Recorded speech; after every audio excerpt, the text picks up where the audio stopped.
টিকে রাখার জন্য পার্বত্য চট্টগ্রাম নিয়ে যে ষড়যন্ত্র হচ্ছে, সকল ষড়যন্ত্রের রাজ বাংলা জবাবে দিয়ে আমি আমার বক্তব্য এখানে শেষ করছি। আল্লাহ হাফেজ। দেখা হবে রাজপথে, কথা হবে মিছিলে, জীবের বিজয়ের পথ যাত্রা শুরু, জীবন হয়তো মৃত্যু। সবাইকে ধন্যবাদ। এই পর্যায়ে বক্তব্য রাখার জন্য অনুরোধ জানাচ্ছি ইসলামিক যুব ফ্রন্ট বাংলাদেশ কেন্দ্রীয় পরিষদের সাধারণ সম্পাদক যুব নেতা এস.এম. আবু সাদেক সিটু। বিসমিল্লাহির রহমানির রহিম। অহিংস রাজনীতির অন্যতম সংগঠন বৃহত্তর সুন্নি জোট কর্তৃক আয়োজিত আজকের এই মহা সমাবেশে উপস্থিত সম্মানিত সভাপতি, উপস্থিত সুন্নি জোটের শীর্ষ নেতৃবৃন্দ, সর্বস্তরের জনসাধারণ, আসসালামু আলাইকুম ওয়া রাহমাতুল্লাহি ওয়া বারাকাতুহু। বন্ধু আমার, আপনারা জানেন বাংলাদেশে আজকে একটা ক্রান্তিকাল অতিক্রম করছে।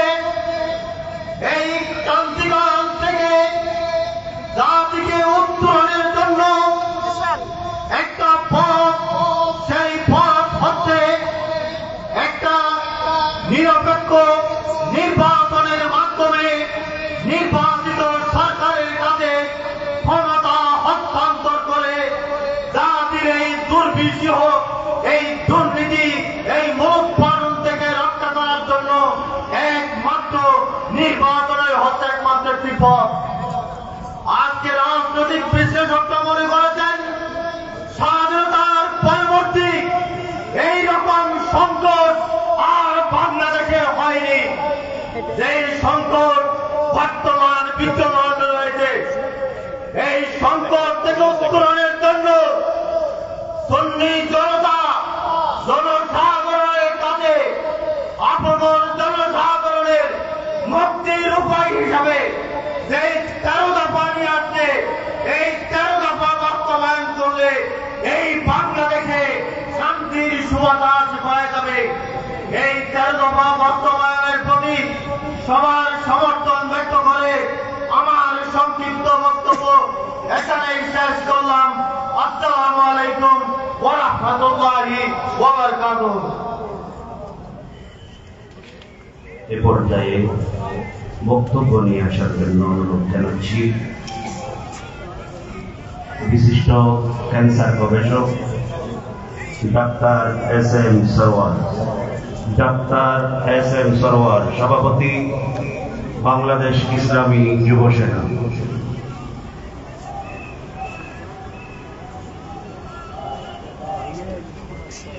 বিসমিল্লাহির রহমানির রহিম। লা শারীকা লাহু সামি আল্লাহ দয়াময়। হযরত কহে উদার তো কঞ্চে প্রভু কো তোমার জয়। আরবকে মাদ মুক্তগণ লক্ষ মানুষ শুনে সেই বচন, ইসলামে অটল রয়। আজও আমরা রাসূলের সাথে বলবো ইসলামেরই হবে জয়, ইসলামেরই হবে জয়, ইসলামেরই হবে জয়। ঠিক কিনা ভাই? উপস্থিত সংগ্রামী ছাত্র বন্ধুরা, দেশ স্বাধীন হওয়ার পর হতে এদেশের মানুষ শান্তি প্রতিষ্ঠার নামে যখন যে যার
আসসালামু আলাইকুম ওয়া রাহমাতুল্লাহি ওয়া বারাকাতুহু।